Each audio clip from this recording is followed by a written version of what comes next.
અને આજે તો બધા રેગ્યુલર યોગ અને જે યોગ નહીં કરતું હોય તો ધ્યાન,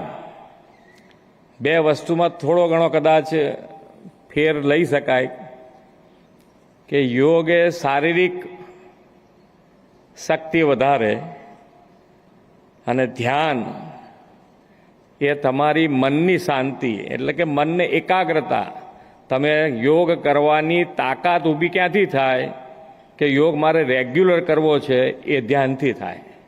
કે એમાં તમને ક્યાંય તમારી નિર્ણય શક્તિ ગજબની મજબૂત કરે ધ્યાન, કે તમે જે નિર્ણય કરો એ કરી શકો, એ ધ્યાનની તાકાત છે.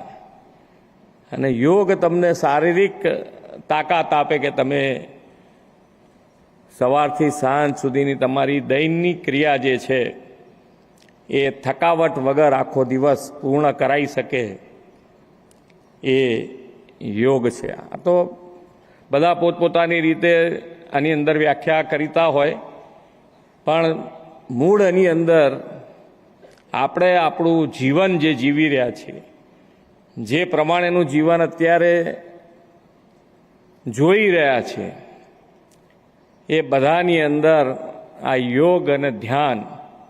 બંનેની આવશ્યકતા છે એવું આપણને બધાને લાગે.